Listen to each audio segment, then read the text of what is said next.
Sur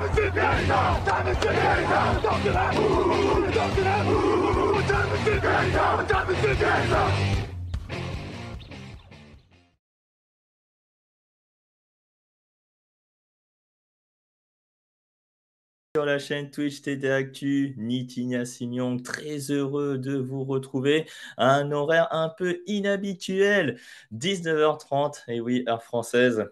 Donc sur la chaîne Twitch TD Actu, et ce jusqu'à donc 21h, et la suite et la fin des rencontres de Divisional Round dans cette saison NFL 2024.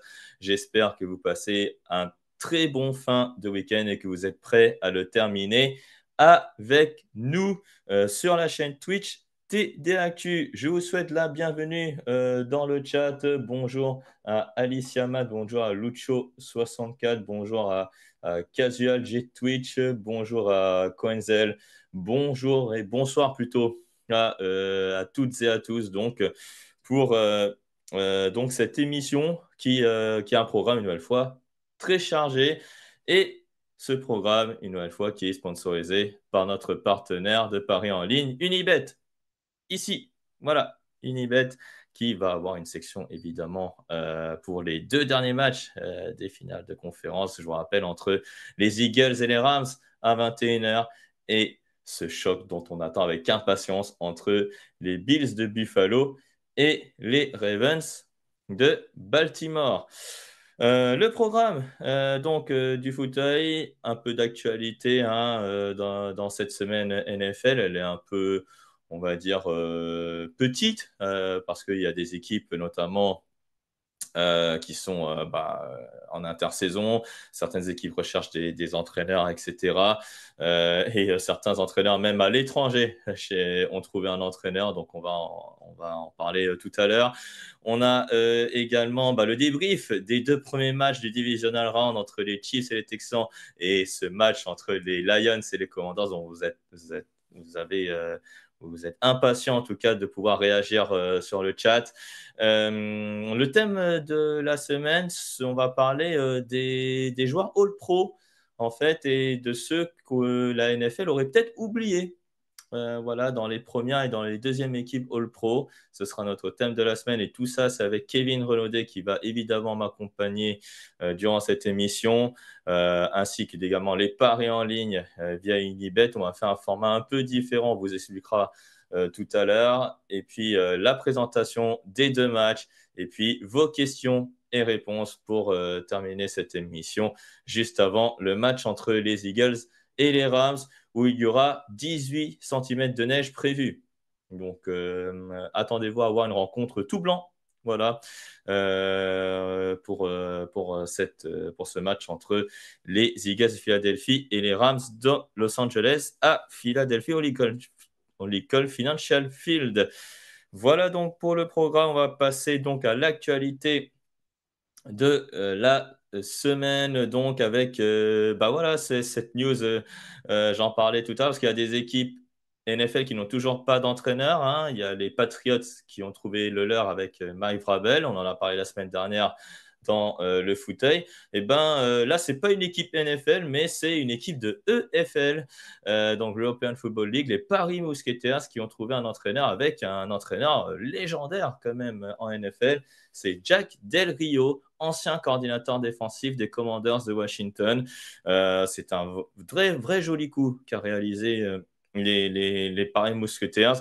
Donc, son expérience de la NFL va probablement être bénéfique à une équipe qui a été demi-finaliste de l'EFL l'an dernier, bien battu par les Vienna Vikings l'an dernier, l'équipe des Paris Musketeers.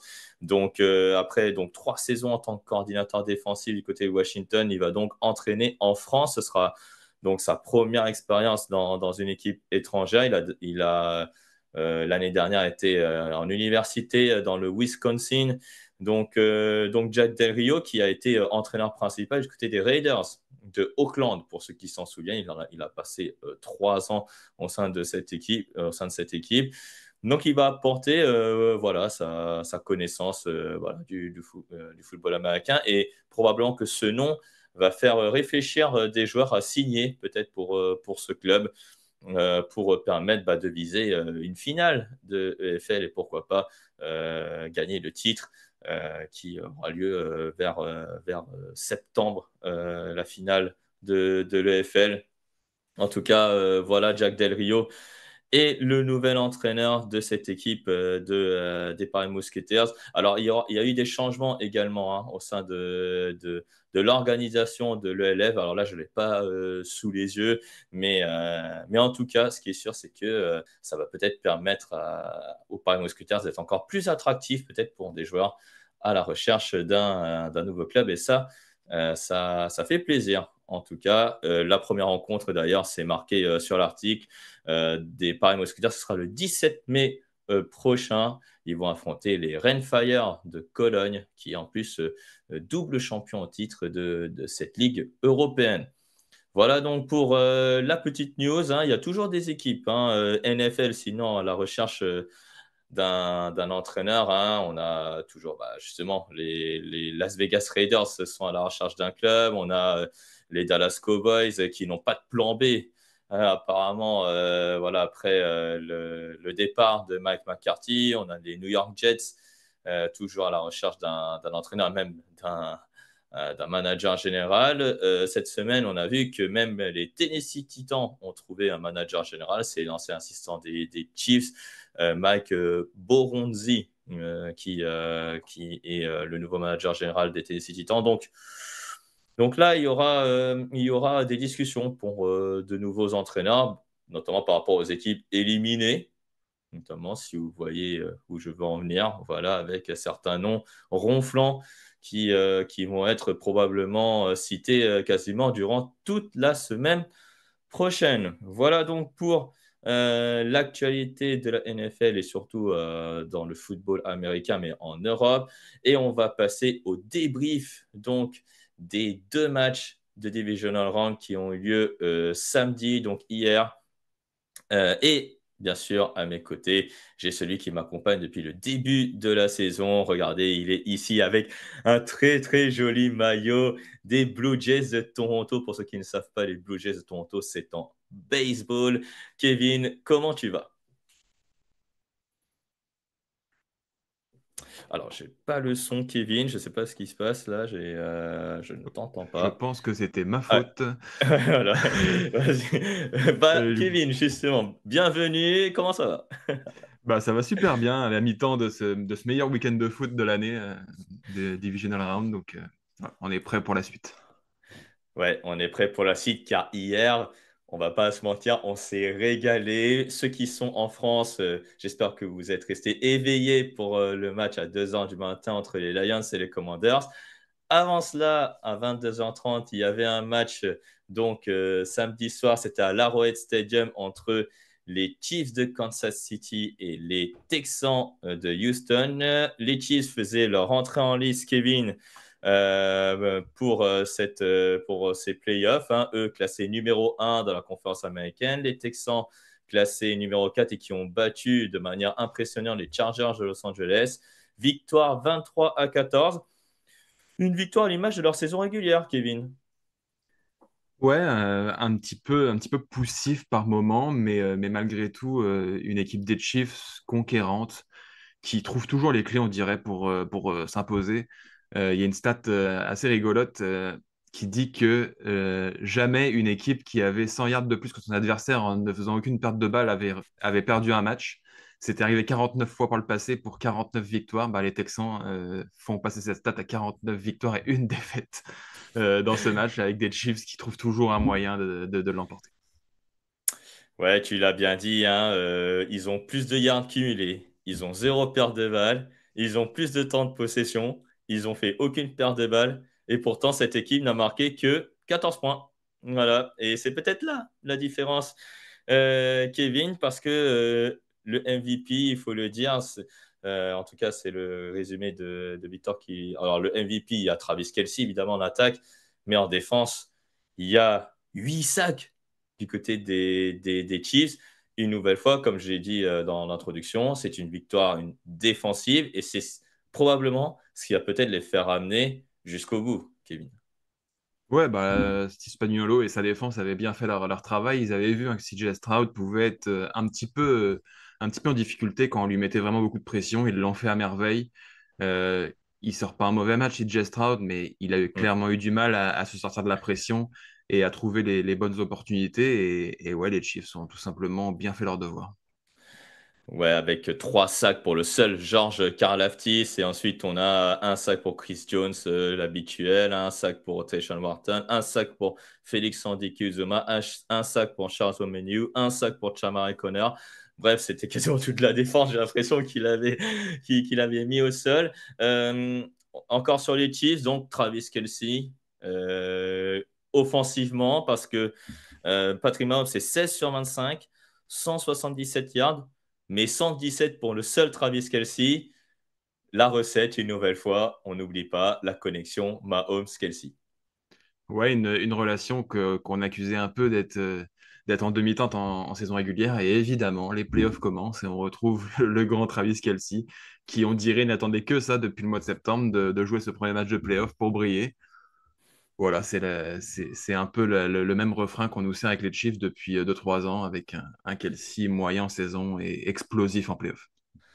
Ouais, moyen en saison, allez, 900 yards quand même, hein. Bon, oh, c'est pas évidemment le Travis Kelce de 823 yards quand même, hein. Bon, c'est pas le Travis Kelce effectivement des saisons précédentes, mais là effectivement, il attendait que ce moment-là, parce que sinon, à part Karim Hunt qui a mis un touchdown également au sol, c'était pas forcément joyeux, joyeux. Après. On peut toujours parler des erreurs d'arbitrage, effectivement, en faveur des Chiefs de Kansas City, notamment des roughing de passeurs litigieux, des casses contre casses, alors qu'il n'y avait pas forcément. Bon, je ne sais pas si tu veux évoquer le sujet des erreurs d'arbitrage, Kevin, mais bon, après, les Chiefs, on va dire, s'en sortent bien, mais il y a eu tout de même de la magie, mais ça reste tout de même une performance offensive, une nouvelle fois dans la lignée de ce qu'ils nous ont montré en saison régulière. Ouais, c'est sûr que voilà, il y a des histoires d'arbitrage autour des Chiefs depuis un certain temps. On peut pas nier qu'il y a il y a beaucoup de décisions sur plusieurs matchs cette saison. Encore là, c'est arrivé avec notamment un drive en début de match qui ne doit pas aller bien loin, qui doit se terminer par un punt. Mm. On Mhm. leur offre une pénalité qui n'existait même pas puisque je sais plus quelle était la faute, mais en tout cas la faute était complètement inexistante et derrière ils arrivent quand même à marquer 3 points. Voilà, Mhm. c'est compliqué. Demeco Ryans s'en est pas caché. Il disait en conférence de presse que il savait qu'ils allaient devoir affronter tout le monde, et il a sous-entendu aussi les arbitres. Bon, c'est un peu arrivé, malheureusement, mais bon, les Texans avaient quand même leur chance dans ce match, même avec cette prestation décevante des arbitres. Ouais, voilà, donc les Texans avaient leur chance et tu fais bien de le mentionner. Tu l'as déjà dit, CJ Stroud loin d'être mauvais, hein, 19 sur 28, 245 yards, un touchdown tout de même pour Mixon. Qu'est-ce qu'on peut reprocher à cette attaque? Un manque d'efficacité peut-être? Oui, de l'efficacité, puis une meilleure protection, parce que clairement, si Jay Stroud, on voyait il y avait quelque chose, et on avait quand même un meilleur Stroud que sur le dernier tiers de la saison régulière. Il était vraiment intéressant, il avait un bon rythme, mais trop mis sous pression, et voilà, on a quand même retrouvé les petits problèmes de cette attaque. Il y a Nico Collins, et derrière, il n'y a pas grand-chose. Xavier Hutchinson a laissé échapper pas mal de ballons aussi à la réception. Voilà, c'est compliqué, ça manque d'armes. Ils ont été très touchés par les blessures, hein, Tank Dell et Stephen Diggs parmi les noms les plus ronflants. Et ça manque dans des matchs comme ça, c'est clair. Ouais, et, c'est marqué d'ailleurs dans le résumé, le flop, la ligne offensive des Texans, hein, on va en parler tout à l'heure juste après. La stat, effectivement, c'est marqué aussi dans le résumé, 82 yards de pénalité, une nouvelle fois. Donc, alors oui, on a parlé des pénalités et des erreurs d'arbitrage, mais il y avait aussi des pénalités offensives à ce moment-là. Donc, 8 pénalités concédées, 82 yards. 8, c'est aussi le nombre de sacs concédés, ça on l'a déjà évoqué. Mais il y a aussi les équipes spéciales. Camille Ferber, 2 sur 5 seulement au coup de pied. Et là, il y a 9 points d'écart au final. Ça compte un peu, Kevin. C'est là où vraiment il y a une différence entre une équipe expérimentée, qui a déjà beaucoup de matchs de playoff derrière eux, et une équipe des Texans qui commence petit à petit à mûrir, mais qui est encore trop jeune et trop tendre pour aller plus loin. Ouais, bah, le jeu au pied a fait mal, hein. Kyle Fairbairn, qui est parmi ces kickers, qui est sorti d'une bonne saison l'année passée, qui se sont complètement délités cette année. Voilà, en fin de match, quand les Texans ont deux possessions de retard, bah, si Fairbairn met ses coups de pied, c'est pas deux possessions, c'en est une, et derrière, on peut tout tenter pour aller marquer un touchdown et forcer une prolongation. Ça n'a pas été le cas parce que ouais, leur kicker a laissé échapper beaucoup de points, et ça les a forcés à prendre parfois des risques un peu inutiles, et forcément, ça coûte cher face à une défense comme celle des Chiefs. Ouais, c'est dans le troisième carton où Joe Mixon met le touchdown justement censé être le touchdown de l'égalisation et Camille Fairbairn rate le point supplémentaire et 13-13 et 12-13, bah, c'est pas forcément la même chose. Et ça, en NFL, un point, ça fait la différence, en tout cas pour la suite du match. Et forcément, les Chiefs en ont un peu profité. Pour terminer, Kevin, les Texans, la priorité à l'intersaison, ce serait quoi?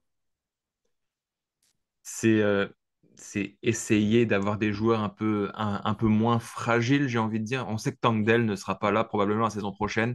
Donc, Mhm. retrouver un receveur, un numéro 2 qui est capable de tenir la route plus que ce qu'a tenu Stephen Diggs aussi. Et voilà, la défense est bien en place. L'attaque, il y a beaucoup de talent. Ils ont leur quarterback déjà, ils ont leur running back déjà. Donc, voilà, c'est finalement donner plus de cibles et plus d'opportunités à CJ Stroud pour lui enlever un peu de pression, et puis densifier cette ligne offensive qui là a clairement failli. Ouais, moi j'aurais dit effectivement ce que tu viens de dire en dernier, densifier cette ligne offensive. On a des agents libres en tout cas sur la ligne offensive. Parmi les agents libres, vraiment, il y a Stephen Diggs, le receveur, alors qui est blessé et qui va peut-être revenir en 2025. Est-ce que tu le vois re-signer au Texan pour parler seulement du cas Stephen Diggs? C'est beaucoup lié à ses prétentions salariales. Je pense que les Texans n'ont pas grand-chose à gagner à le re-signer sur plusieurs saisons. C'est un joueur qui a dépassé allègrement les 30 ans. Mhm. Voilà, peut-être qu'ils gagneraient à se tourner vers des cibles plus intéressantes. Pourquoi pas, s'ils ont beaucoup d'argent à dépenser, un certain T. Higgins qui pourrait faire beaucoup de bien. Ah, clairement, ouais. C'est vrai que T. Higgins fera les gros titres de toute façon. Il réclamera beaucoup d'argent vu sa production, que ce soit avec les Bengals. Donc, ce sera un nom à suivre lors de la Free Agency. Ça, il n'y a pas de doute. Donc, victoire des Chiefs qui attendront leur adversaire, donc soit les Bills, soit les Ravens en finale de conférence. Dernier mot sur les Chiefs, Kevin, qu'est-ce qu'ils doivent ils doivent continuer avec la même recette face aux Bills ou aux Ravens, ou alors est-ce qu'ils doivent clairement améliorer leur production offensive parce que sachant que la défense pourrait à un moment lâcher prise. Un peu des deux, parce que clairement, ils ont trouvé une bonne recette défensive. Voilà, on en a un peu parlé, mais Georges Karlaftis était au Mm. four et au moulin sur ce match. Il est quasiment devenu l'homme de base, hein, quasiment autant que Chris Jones dans cette défense. Donc, garder cette même recette, ce sera indispensable face aux énormes attaques. Quoi qu'il arrive, entre les Ravens ou les Bills, ce sera une énorme attaque. Donc, il va falloir avoir une bonne recette défensive pour les freiner.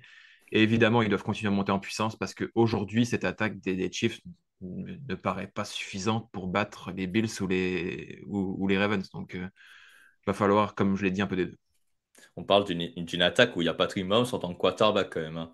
Donc c'est quand même assez gênant, on va dire que l'attaque doit faire mieux alors que tu as Patrick Mahomes en tant que quarterback. Mais bon. Bon, voilà. Alors, est-ce que les Chiefs vont aller jusqu'au bout et donc au Super Bowl?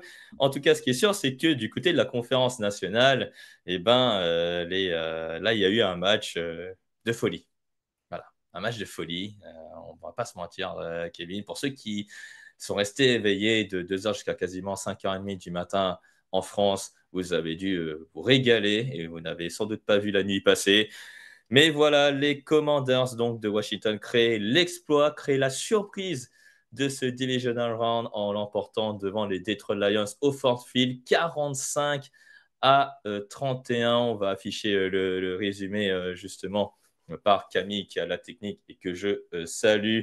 Les Commanders de Washington donc qui étaient en démonstration. Effectivement, Kevin, c'est le titre que j'ai mis dans le résumé. Un match quasiment parfait.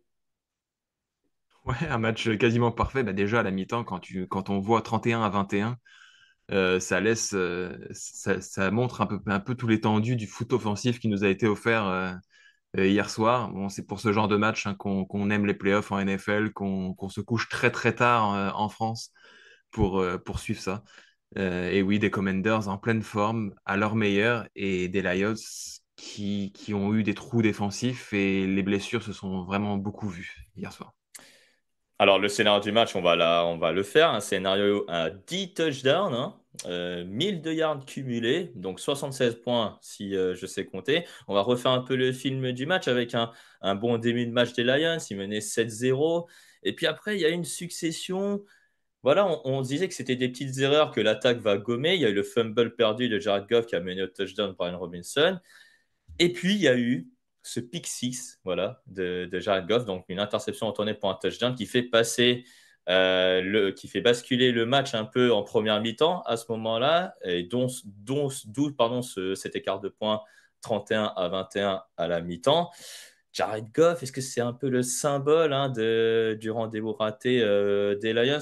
Jared Goff, les stats de Jared Goff, si je les retrouve voilà, sur ma fiche, 23 140, 313 yards, un touchdown, trois interceptions. Ouais, bah, j'ai envie de dire trop d'erreurs pour remporter un match de playoff. Trois interceptions, c'est énorme. Il y a un fumble perdu aussi, si je ne m'abuse.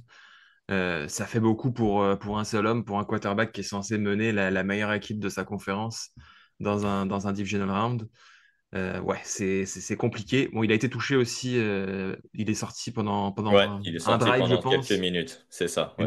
Une fois n'est Ça pas n'a pas eu coutume. d'incidence. Hein. Ouais, Je sais pas une, une- pourquoi ça n'a pas eu d'incidence. Hein. ouais. Une fois n'est pas coutume, il y a quand même eu quatre Ouais, joueurs qui ont lancé des ballons pour les Lions hier soir, ouais, puisque en plus de c'est Bridgewater, ça. Jameson Williams et David Montgomery ont aussi lancé un ballon. Ouais, c'est vrai. Mais ouais, trop d'erreurs pour briller à ce poste en playoff. Ouais, c'est ça, trop d'erreurs, effectivement. Donc, un fumble perdu, trois interceptions. Oui, il y a eu quatre, quatre lanceurs différents, mais il y a un des lanceurs différents qui a peut-être fait basculer définitivement le match, c'est le lancer de Jamison Williams et cette interception donc de Mike Sainstier. Est-ce qu'à ce moment-là, c'était le bon moment d'appeler le jeu? Il n'y avait que 10 points d'écart, il y avait que 10 minutes. Il y avait 10 minutes quand même encore à jouer. Est-ce que les Lions n'ont pas fait preuve un peu de patience et un peu d'immaturité offensive, on va dire, à ce niveau-là? Bah, c'est difficile de complimenter la façon de jouer des Lions, faite de prise de risque constante et d'un côté très spectaculaire, de les féliciter pour ça et en même temps de leur tomber dessus quand ça marche moins bien. Ils ont tenté, c'est difficile d'en vouloir à Jamison Williams. C'est pas un quarterback, il a le ballon entre les Mm. mains, il y a un jeu où il doit lancer le ballon. Son receveur est en 1 contre 1. Il le fait, il la lance, ça se passe mal. Si ça se passe bien, on crie encore au génie de Dan Campbell et de Ben Johnson que l'attaque des Lions c'est formidable. Bon, là ça marche pas, c'est vrai que c'est un gros tournant du match, mais en même temps j'ai du mal à leur tomber dessus pour ça. Ouais, surtout qu'en plus, en face, on va dire, c'est parce que les Commanders ont bien défendu, mais aussi parce que de l'autre côté du terrain, du côté des Lions, donc défensivement, parce qu'en attaque, oui, ils ont fait des erreurs, mais en défense aussi, il y a eu toute une succession d'erreurs, des plaquages manqués, des assignements manqués. C'est peut-être là, finalement, où, d'ailleurs, je l'ai mis dans le résumé, où Détroit a manqué son rendez-vous. C'est aussi que Aaron Glenn et la défense de Détroit n'a pas su être au niveau d'un tel enjeu. Ouais, bah Ron Glenn qui souffre, hein, il faut le dire, il souffre de beaucoup d'absences. On est obligé de le Mm. souligner. Voilà, en semaine 17, il en avait déjà pris 34 à domicile face à San Francisco. Est-ce qu'il en restait? Voilà, on a vu qu'il y avait des faiblesses depuis le début, depuis quelques semaines en tout cas, et voilà, ça a été bien utilisé par des Commanders qui ont une attaque très complète maintenant avec un Jaden Daniels très affûté. Et ouais, mais on reste en playoff. Aaron Glenn aurait dû trouver des solutions. Ça va pas l'aider non plus à trouver un emploi de head coach dans les semaines qui viennent. Ouais, il n'a pas trouvé les solutions et ça va. C'est lui finalement qui en est le plus pénalisé. Ouais, je vois 1, 2, 3, 4, 5, 6, 7, 8, 9, 10, 11, 12 blessés qui peuvent potentiellement être titulaires. 14 même qui peuvent Dont potentiellement leur être. meilleur joueur défensif, Ouais, Hutchinson. Exactement, dont Aidan Hutchinson, Carlton Davis aussi en poste de cornerback, Malcolm Rodriguez en poste de linebacker. Il y en avait sur toutes les lignes. Mais j'ai envie de dire, Kevin, que ce n'est pas forcément une excuse quand on voit ce qu'il y avait en face. Donc, l'attaque des Commanders, qui était, elle, au complet, évidemment, autour de Jaden Daniels. Jaden Daniels, lors de cette rencontre, 22 sur 31, 299 yards, 2 touchdowns, plus 51 yards à la course, qui fait tout rond 350 yards. Une nouvelle fois, le quarterback rookie nous étonne, Kevin. Ouais, c'est même plus qu'étonné. Il nous impressionne ne serait-ce que par son calme. Il est en playoff, il va sur le terrain de la meilleure équipe de la NFC pour se qualifier pour une première finale de conférence depuis 30 ans. Et il est calme, et il délivre le jeu. On lui laisse lancer 31 ballons. C'est rarissime pour un rookie en playoff de lancer plus de 30 ballons, d'avoir cette liberté-là. Lui qui n'était pas forcément réputé au début de saison pour son jeu de passe, c'était plus un quarterback mobile, on le rappelle. Et là, on lui a donné les clés du camion et c'est parfait. Il sert notamment parfaitement Terry McLaurin à de multiples reprises, lui qui a toujours manqué de bons quarterbacks pour le servir. Là, il a un Jaden Daniels libéré, qu'il sert sur un plateau. Et voilà, il y a aucun stress et tout fonctionne. Ouais, comme dit Gigi Twig, chapeau Cliff Kingsbury, effectivement, on a l'impression que Cliff Kingsbury, il a un peu appris de ses années avec Kyler Murray en tant qu'entraîneur principal aux Cardinals. Il s'est sans doute dit, moi je vais libérer Jaden Daniels, je vais lui dire des options qu'il peut prendre et il prendra ce que la défense lui donne. Notamment, il y a ces deux longues passes pour Diami Brown qui fait 6 réceptions, 98 yards, qui débloque la situation. On a trois situations sur la quatrième tentative où il donne à Ty McLaurin, où il fait une course pour gagner la première tentative. Clairement, là, l'attaque a été au diapason. Ils mettent quand même 45 points, enfin 45, 38 plutôt si on compte le pick six de Quan Martin. Cette attaque, est-ce qu'elle peut encore aller loin en finale de conférence face aux Eagles ou aux Rams? Oui, bah bien sûr, maintenant, ils ont des très bons joueurs à chaque poste. On l'a dit, le quarterback, le jeu au sol marche de mieux en mieux aussi. Il y a un Brian Robinson retrouvé. Mm. On a Terry McLaurin, on a même Zach Ertz qui revit en poste de tight end, qui est très présent aussi. Donc voilà, Jaden Daniels, il a un panel d'armes qu'on n'imaginait pas en début de saison, mais qui est là, qui performe, qui monte en puissance au meilleur moment. Et c'est aussi ça, les playoffs NFL. C'est pas forcément qui est la meilleure équipe de la saison, c'est qui arrive le plus en forme et sur la meilleure lancée. Et aujourd'hui, les Commanders, ben voilà, vont être dans les 4 dernières équipes de la NFL à pouvoir aller au Super Bowl. Et ils sont pas loin d'être l'équipe la mieux lancée en NFC. Et surtout, ce qui a fait aussi la différence du côté des Commanders, c'est aussi cette défense. Alors, cette défense, elle provoquait pas forcément des pertes de balles, hein, parce qu'il y a un fumble perdu provoqué par Dorrance Armstrong, mais surtout quatre interceptions, dont un pour un touchdown, dont aussi deux pour Max Ainsley, que j'ai mentionné en tant que MVP de cette rencontre. Cette couverture aérienne avec le renfort de Marshall Latimore, ça a peut-être eu des conséquences plutôt positives hein, pour cette équipe sous Dan Quinn, Kevin. Ouais, Marshall Latimore, qu'on pouvait peut-être parler comme une demi-déception jusqu'à ce match-là. On ne savait pas trop ce qu'il apportait réellement à cette défense. Et puis là, on l'a vu. C'est vrai qu'il a beaucoup aidé, même si c'est Sain Ritzel, comme tu l'as dit, qui sort du lot. Bon, on peut aussi féliciter la pression mise à Jared Goff parce que les interceptions ne viennent pas de nulle part, viennent aussi de cette pression constante, notamment avec un Frankie Louvu très Ah très oui. affûté dans ce match.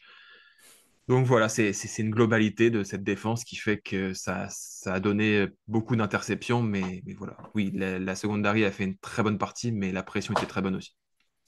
Ouais, la pression était très bonne, une prestation très complète. Et donc, cette victoire 45-31 donc face à des Lions de Détroit, où Dan Campbell, lors de l'intersaison, aura du travail. Déjà, l'infirmerie aura du travail. Ce sera de soigner les joueurs blessés. Donc, ça, ce sera une première chose. Il y aura sans doute Ben Johnson qui va peut-être partir, probablement. Est-ce que tu penses que les Lions ont loupé le coche là d'aller au Super Bowl, en tout cas cette année, parce qu'après, les années suivantes vont être compliquées. Oui, bah, c'est sûr qu'il y avait une chance inouïe cette année à saisir. On le voit, il y a beaucoup d'équipes surprises. Il reste quasiment que les Eagles qu'on voyait en début de saison qui peuvent aller au Super Bowl. Le reste, c'est des surprises. Donc oui, ils ont raté une opportunité et il y a une première porte qui se ferme pour eux, puisque, tu l'as dit, ils vont perdre au moins leur coordinateur offensif, peut-être même leurs deux coordinateurs principaux. Donc, il y a une semi-reconstruction à démarrer. C'est jamais facile de retrouver des coordinateurs à succès. On le sait, il y a d'autres équipes qui sont passées par là et qui en ont souffert. Donc oui, il y a une première porte qui se referme, mais l'équipe est jeune, l'équipe est encore en construction. On est encore au début pour pas mal de bons joueurs de cet effectif. Donc voilà, il y a une petite porte qui se ferme, mais c'est pas fini pour eux non plus. Oui, c'est vrai qu'avec des noms comme Jahmyr Gibbs, comme Amora St. Brown, autant. Alors là, j'ai vu une petite remarque, Amora St. Brown invisible. Non, je suis pas trop d'accord. 8 réceptions, Non? 137 yards, c'est pour un mec invisible, bah dis donc, c'est assez, assez, c'est quand même très fort. Donc les Lions donc, vont voir peut-être Ben Johnson partir. Dernière question sur lui, Kevin, tu le verrais où? Ben Johnson, on en a déjà parlé lors d'un fauteuil il y a, je crois, 2 semaines. Est-ce que tu le verrais aux Bears? Est-ce que tu le verrais aux Raiders? Quelle est ta prédiction? Bah, personnellement, je l'aurais vu aux Bears, mais les rumeurs sont très insistantes du côté des Raiders, voire des Jaguars. Donc bon, il semble s'éloigner quand même des Bears et plutôt entre ces deux projets-là. À voir, il y a quand même énormément à faire autant aux Jaguars qu'aux Raiders. Donc ça peut être un petit piège aussi pour lui. Ouais, ça peut être un piège. Alors peut-être après qu'il dira non, moi je vais retourner, mais la tendance serait que Ben Johnson va probablement prendre un poste d'entraîneur principal. Ça va être peut-être un tout petit peu compliqué pour Aaron Glenn vu la prestation qu'il a délivrée hier soir. Je ne sais pas pour toi, Kevin. Est-ce que ça va être compliqué par contre pour Aaron Glenn de trouver un poste d'entraîneur principal comme tu le disais peut-être il y a quelques minutes? Bah, les interviews qui vont suivre pour lui, il va y avoir des questions sur ce match. Qu'est-ce qui s'est passé? Il va Mm. devoir s'expliquer là-dessus, Ouais. c'est une Mm. certitude. Mais Mm. ça annule pas non plus tout ce qu'il a bien fait cette saison et il fait quand même partie des très bons candidats pour être head coach.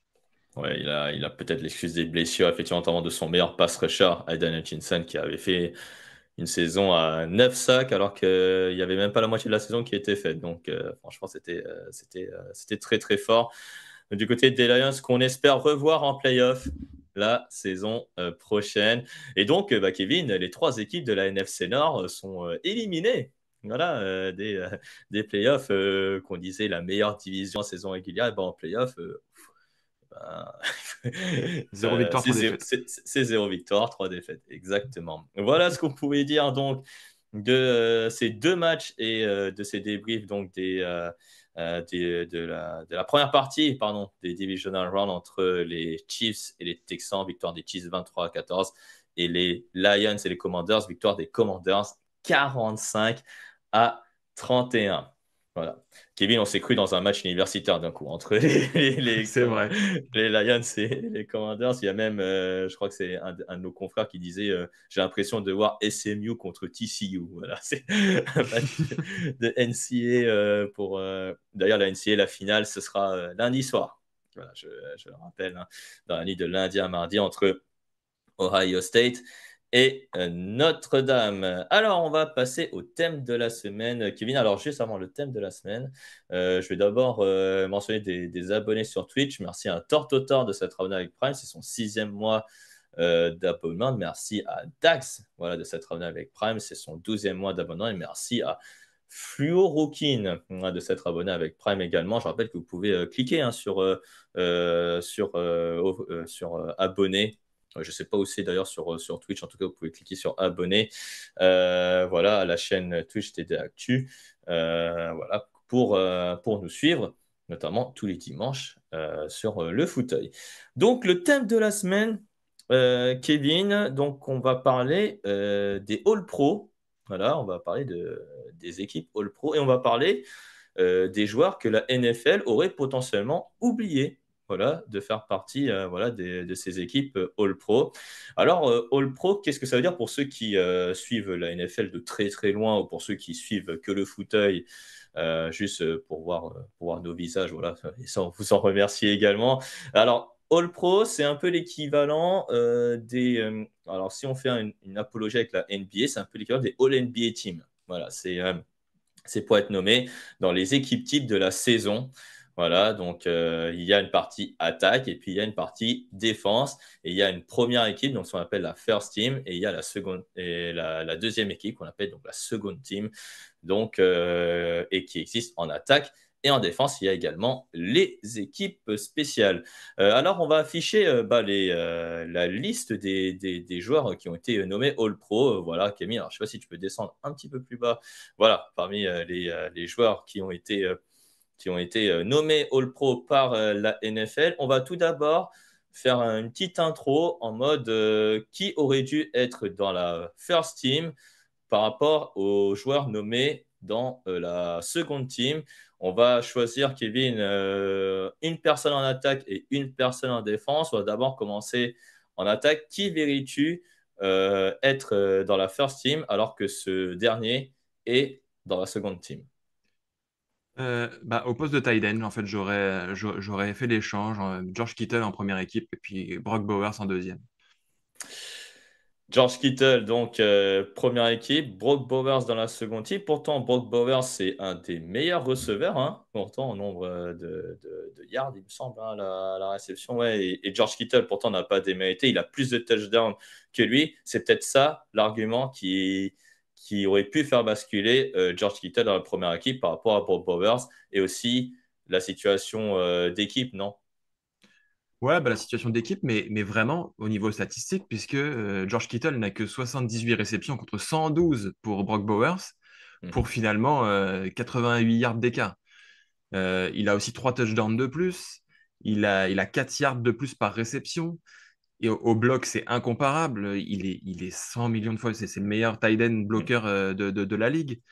Mhm. Euh, donc voilà, c'est assez incompréhensible. Alors c'est sûr, Brock Bowers, c'est un des tubes de la saison, c'est le rookie à succès, c'est de la hype. Mais voilà, George Kittle a plus de 30 ans, qui sort une les meilleures saisons de sa carrière, qui est fait quasiment la seule lumière dans cette équipe de San Francisco et qui est supérieur en stats et qui n'y est pas au profit de Bowers. C'était assez incompréhensible pour moi. Je sens qu'il y a un peu l'appel du fan là, qui arrive, mais non, mais sinon c'est vrai, tu as raison. C'est vrai, moins de réceptions, mais plus de yards pour George Kittle, effectivement, plus décisive en yards après réception, donc 78 réceptions, 1106 yards. Bon, alors que Brock Bowers, 112 réceptions, 1194 yards. 3 touchdowns de plus pour George Kittle. Oui, c'est vrai que si on prend les matchs, on va dire dans son ensemble, Bob Bowers a été la soupape de sécurité préférée du quarterback, que ce soit O'Connell ou un autre du côté de Vegas, alors que George Kittle, clairement, reste une cible, on va dire, fiable. Après, je pense que voilà, le but, c'était vraiment de récompenser Brock Bowers, peut-être. C'était vraiment de récompenser les Raiders parce que voilà, leur saison, elle est pourrie, hein, comme on dit en 2024. Et je pense que la NFL a décidé d'être un peu gentil, on va dire, avec les Raiders. Je ne sais pas si c'est aussi ton avis, mais tu l'as un peu exprimé, c'est-à-dire que voilà, George Kittle est quand même All-Pro. Bon, il aurait mérité d'être première équipe. Je pense qu'ils ont voulu être gentils, en tout cas, dans ce domaine-là. Voilà. Pour donc le tie-in des 49ers. Et ensuite, donc en défense, cette fois-ci, tu aurais vu qui dans la première équipe par rapport à des joueurs de la seconde team? On parlait de Frankie Louvou, qui aurait pu finalement remplacer, j'ai perdu le nom, Roquan Smith, pardon, qui aurait pu remplacer Roquan Smith dans cette première équipe pour le Pro. Alors, Francky Louvou, il a des statistiques impressionnantes en défense, hein. Francky Louvou, c'est plus de 100 plaquages, hein, comme d'habitude, hein. Il faisait déjà ça, pardon, chez les Carolina Panthers. Là, il en a fait moins, 99 plaquages, mais il a fait 8 sacs. C'est son record en nombre de sacs, en tout cas en carrière, plus 7 passes défendues. Là, on a vraiment le linebacker complet. Alors que Roquan Smith, Kevin, clairement, il l'a un peu déçu sur certains matchs. Ouais, il a un petit peu déçu sur certains matchs. Il me semble qu'en début de saison, on en parlait même dans les potentielles déceptions du début de saison. Il s'est bien repris, mais on est au sein d'une défense de Baltimore qui a pu être critiquable à certains moments de la saison, alors que Frankie Louvu, hein, il l'a encore prouvé hier soir, même si ça ne compte pas évidemment dans les votes du All-Pro, est un joueur exceptionnel, un des tout meilleurs joueurs défensifs de la saison et qui aurait clairement mérité, sur ce qu'il a montré, d'être dans cette première équipe. Ouais, c'est peut-être les statistiques du plaquage qui auraient peut-être fait la différence. 144 pour Roquan Smith contre 99, on va dire seulement pour, pour Frankie Luvu. Mais en tout cas, Frankie Luvu avec Bobby Wagner et Zaire Franklin dans la deuxième équipe All-Pro. Si on aurait parié sur ce trio de linebackers deuxième équipe All-Pro, je pense que je me serais pincé à ce moment-là. Parce que les trois premiers linebackers dans la première équipe All-Pro avec Zach Bond, Fred Warner et Roquan Smith, là, j'aurais dit pourquoi pas. Alors, peut-être Zach Bone, non. Peut-être pas non Ouais. plus. Mais sinon, ouais, la sélection de linebacker, il y a peut-être une nouvelle vague qui arrive avec du vieux, avec Bobby Wagner, et du jeune, avec Zaire Franklin, Frankie Luvu ou Zach Bone, qui sont nommés cette saison en 2024. Mais sinon, on va parler des véritables oubliés. Voilà, Kevin, de cette liste de All-Pro. Alors, on me fait rappeler que ce n'est pas la NFL qui liste les All-Pro, ce sont des journalistes. Voilà, des journalistes spécialisés en NFL qui votent pour les joueurs All-Pro. Soit Le Associated premier, Press, hein, le voilà, même jury que pour le MVP. exactement, voilà, la société de presse, voilà, c'est AP, voilà, qui nomme les joueurs All Pro. Le premier qu'on a envie de citer, parce qu'on a envie de le citer, ce joueur-là, Kevin, malgré que en termes de quarterback, on a vu, vous avez vu peut-être furtivement sur l'écran Twitch là, mais on a vu Lamar Jackson et Josh Allen. On en parlera tout à l'heure de ce choc incroyable entre les Bills et les Ravens qui va arriver dans quelques heures. Malheureusement, il ne pouvait pas forcément rivaliser avec les deux joueurs, mais on va dire que c'est un oubli sans un oubli, on va dire. C'est Joe Burrow, le quarterback des Bengals, parce qu'il sort une saison mais incroyable, Joe Burrow, pourtant, en 2024. Oui, bah avec un bilan positif des Bengals et une présence en playoff, aujourd'hui, il aurait sûrement mis fin au débat pour le MVP tellement il a été meilleur en tout point statistique que les deux joueurs qui vont s'affronter pour le titre de MVP. Ouais, Joe Burrow qui sort une saison extraordinaire, hein. Cette saison, il a même pris le record d'être le premier quarterback de l'histoire avec 7 matchs consécutifs à 250 yards et 3 touchdowns. Ouais, c'est exceptionnel. Il a fait tout ce qu'il a pu pour compenser sa défense un peu plus problématique. Ça n'a pas suffi, mais oui, il aurait mérité un petit quelque chose, un petit All-Pro, un petit trophée individuel de quelque chose. Mais bon, il Pour risque de offensive de repartir l'année, bredouille. peut-être. Peut-être, peut-être. Mais en tout cas, alors figure-toi, en 2021, Joe Burrow, pour sa saison All-Pro, alors 2021, c'est là où il a été finaliste hein, du Super Bowl, voilà, avec les Bengals. C'est 34 touchdowns et 14 interceptions en saison régulière. Bon, voilà, mais il a mené quand même les Bengals à une fiche de 10 victoires, 6 défaites. Et la saison suivante, il a mené les Bengals au titre de la division en AFC Nord. 12 victoires, 4 défaites, il me semble. Et il a été élu All-Pro et il a été cité en tant que MVP voilà, de la saison. Et là, avec des 43 touchdowns, 9 interceptions, pourtant, tu n'as pas de distinction All-Pro. Ça veut dire quoi, Kevin? Ça veut dire que le niveau des quarterbacks, est-ce qu'il est en train vraiment de devenir exceptionnel? Oui, bah, il est tombé sur une année exceptionnelle avec un Josh Allen et un Lamar Jackson au sommet de leur art et avec des équipes qui gagnent et qui vont loin en playoff. C'est tout ce qui lui a manqué parce que oui, il sort la meilleure saison de sa carrière, 43 touchdowns, 9 interceptions. C'est colossal à 70% de passes complétées alors qu'il a forcé comme jamais les passes Hmm. vers Jamar Chase, vers T. Higgins et en général. Donc, ouais, finalement, il souffre simplement de ce qui s'est passé cette année et du bilan négatif de son équipe. Voilà, c'est ça. Sachant que dans les votes officiels hein, de la société de presse, il n'y a eu que trois quarterbacks qui ont été cités.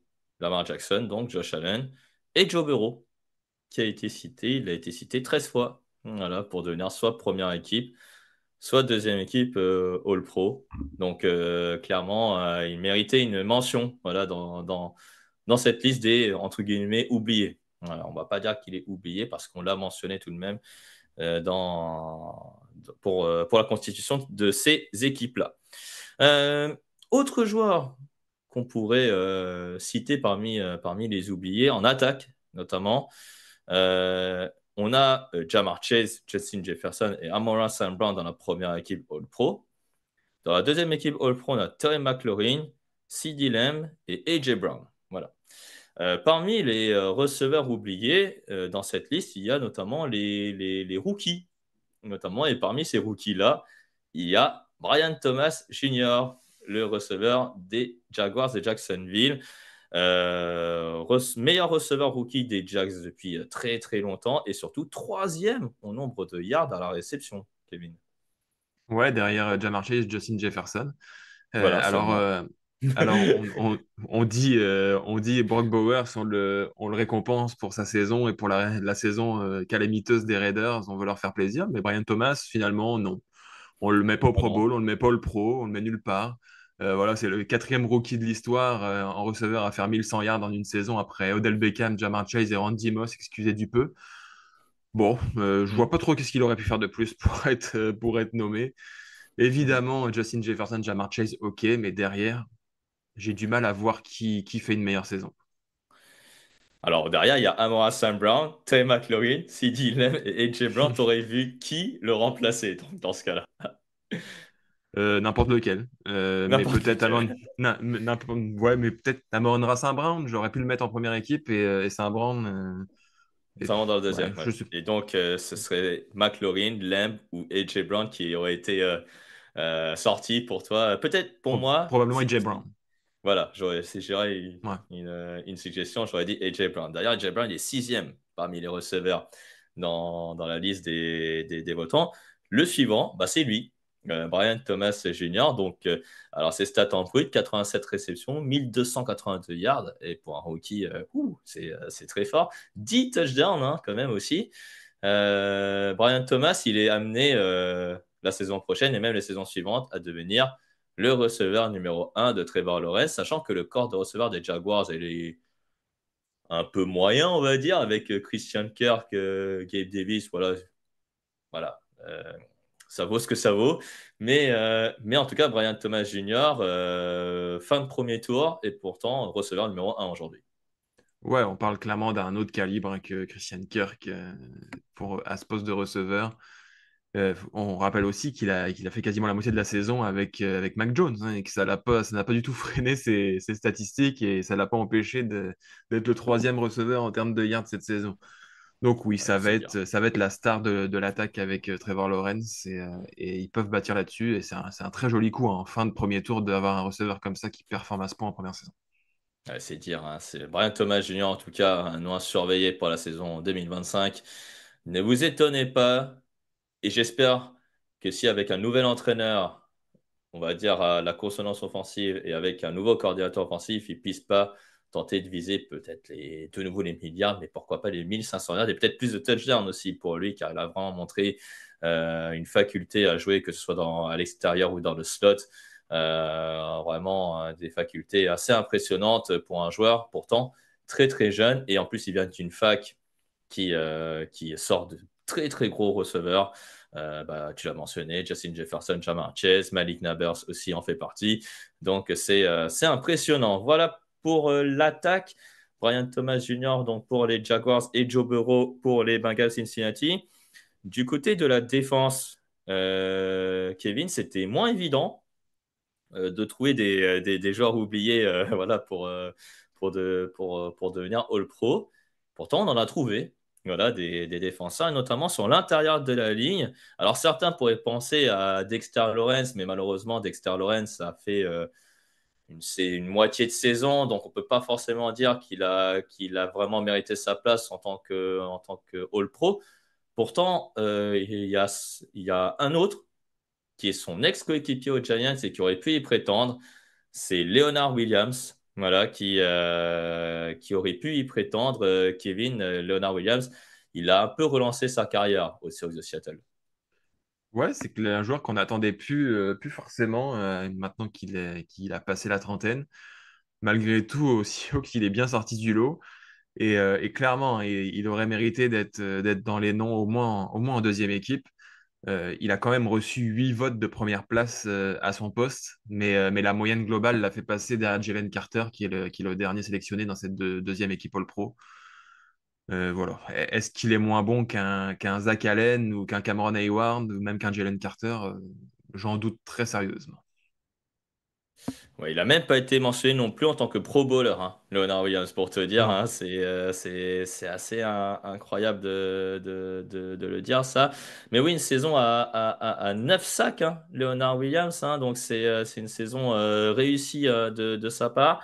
Est-ce que lui aussi, il a un peu bénéficié de la moins bonne saison, on va dire, des Seattle Seahawks, parce que quand on regarde les joueurs sélectionnés en poste de defensive tackle, on a Cam Hayward pour Pittsburgh, Chris Jones pour Kansas City, Zach Allen pour Denver et Jalen Carter pour Philadelphie. Donc, quatre joueurs qualifiés pour les playoffs. Leonard Williams, par contre, n'est pas qualifié pour les playoffs avec les Seahawks. C'est peut-être ça qui l'a pénalisé. Oui, bah deux choses, évidemment, le manque de playoff, tu l'as dit, les joueurs sélectionnés y sont allés et se sont montrés. Et puis, ils font tous partie d'une très grosse défense reconnue cette saison parmi les meilleures défenses de la ligue. C'est pas le cas des Seahawks et donc de Leonard Williams. Donc oui, c'est deux choses qui permettent la visibilité sur ces défenseurs et que n'a pas eu Leonard Williams. 11 sacs, pardon, en 16 matchs. 11 sacs. Il fait partie du top 10 des meilleurs pass rushers en nombre de sacs, alors qu'il est defensive tackle, voire defensive end, je vous le rappelle, hein. Donc c'est très fort ce qu'a fait le joueur de 30 ans. Il est amené avec Byron Murphy à solidifier cette ligne défensive des Seahawks, mais avec ça, là, Leonard Williams, il va entrer un peu dans une phase de carrière où il va être moins productif. Est-ce que malheureusement, il a un peu loupé la fenêtre pour devenir All-Pro? Peut-être, mais bon, il a à peine 30 ans, donc il a encore au moins 1 ou 2 ans de bonne productivité. Après, il fait partie de ces joueurs qui sont malheureusement un peu poissards sur les récompenses de fin de saison, puisque sa meilleure saison avec les Giants, sa meilleure saison en carrière, il avait aussi été privé du Pro Bowl, Mhm. bizarrement, de la même façon. Donc bon, on espère qu'il arrivera au moins à y aller une fois pour au moins garder ça sur son palmarès et sur son CV. Et surtout que la seule fois où il a été mentionné All-Pro, c'était lors de sa première saison. Voilà, aux New York Jets. Voilà. Et puis ensuite, Pro Bowler la saison suivante, mais après, plus rien. Voilà, il s'est devenu une relative déception avant d'être transféré aux Giants, où il était plutôt bon, et là aux Seahawks, où là, il est en train de relancer, on va dire, un peu sa carrière au sein de l'équipe de Mike McDonald. Et bravo à Mike McDonald de l'avoir bien développé et bien relancé. Et enfin, le dernier défenseur dont on va parler également pour les oubliés des All-Pro, c'est aussi un pass rusher. Alors, ça aurait pu faire débat, clairement, pour être peut-être dans la deuxième équipe All-Pro, notamment avec son coéquipier Andrew Van Ginkel qui a été cité. Mais lui, il aurait pu, car il a réalisé une saison quasiment similaire à Van Ginkel. C'est Jonathan Greenard qui vient d'arriver aux Vikings du Minnesota, en tout cas à la saison 2024. Jonathan Greenard, Kevin, il confirme sa très belle saison qu'il avait fait aux Texans. Ouais, il fait partie de ces joueurs qui montent. On a félicité les Vikings pour leur recrutement avec Van Ginkel et donc Jonathan Greenard. Il sort une saison magnifique, 12 sacs, 4 fumbles forcés. Il est quand même mis de côté dans les votes pour le All-Pro.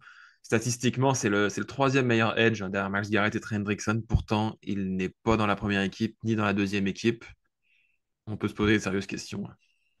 Ouais, on peut se poser des questions, notamment par rapport à TJ Watt, hein, parce que je pense que c'est le nom, tu vois, TJ Watt, pour récompenser peut-être la saison défensive des Steelers.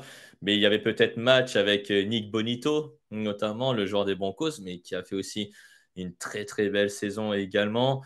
Est-ce que il bénéficie, pardon, est-ce que il l'aurait pas est-ce qu'il aurait été victime pardon, de cette concurrence incroyable au poste de pass rusher, sachant qu'il y a des tauliers avec Miles Garrett, Trey Hendrickson. Il y a Max Crosby qui était mis sur la touche à cause de sa blessure. Mais là, on voit d'autres talents émerger, comme Nick Bonito notamment. Est-ce que c'est ça qui le pénalise, c'est cette densité en poste de pass rusher? Oui, bah, il est un peu victime de ne pas avoir un nom suffisamment ronflant par rapport à un TJ Watt qui est complètement passé au travers hein, du dernier tiers de la saison, qui est resté quasiment vierge de toute ligne statistique. Ouais, TJ Watt n'a pas spécialement montré quoi que ce soit pour être devant Greenard cette saison, mais il a le nom. Et probablement que la NFL avait besoin d'avoir un TJ Watt dans cette équipe All-Pro. TJ Watt, 11 sacs, hein, seulement. on va dire, cette saison. Et Jonathan Greenard, donc 12. Ça, que tu as bien Ouais. sonné. Et comme la saison dernière avec les Texans. Donc, très belle pioche de la part des Vikings du Minnesota. Alors, Brian Flores fait partie des candidats pour devenir principalement entraîneur l'an prochain. Est-ce que tu penses qu'avec un éventuel changement de coordinateur défensif, il serait plus fort ou il serait moins fort que lors de cette saison où il a fait vraiment une forte impression?